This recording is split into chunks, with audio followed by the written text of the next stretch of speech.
Speaking to State House correspondents after a meeting between the federal government and the TUC, which lasted for about 3 hours, the spokesperson for the federal government, Dele Alake, said that it will also look at the practicability of the demands.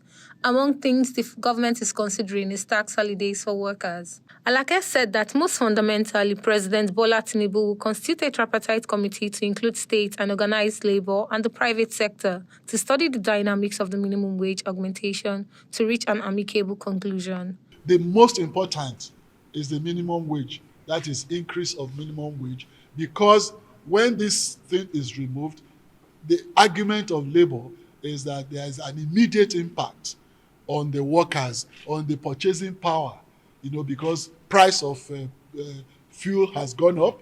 So that would necessarily reduce the purchasing power of the average worker.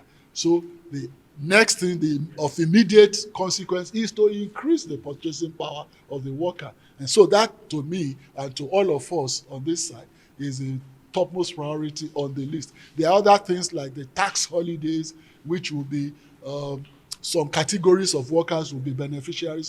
According to Alake, there is no disagreement with the Nigeria Labour Congress over their demand for a review of the minimum wage or a return to the status quo, noting that the federal government representatives will meet with the president to crystallize decisions on the demands. He added that the absence of the NLC does not translate to an isolation of the group in the discussion, but that the federal government is making efforts to reach them as the parties agree to reconvene on Tuesday, 24 hours before a scheduled strike by the NLC. We are making efforts to reach NLC. We all agreed that we were going to meet here, but again, in this game, there are dynamics. Sometimes they could be meeting with their own executive and not able to meet with us, or they could want to postpone, or they have not actually articulated their own list of demands as the TUC.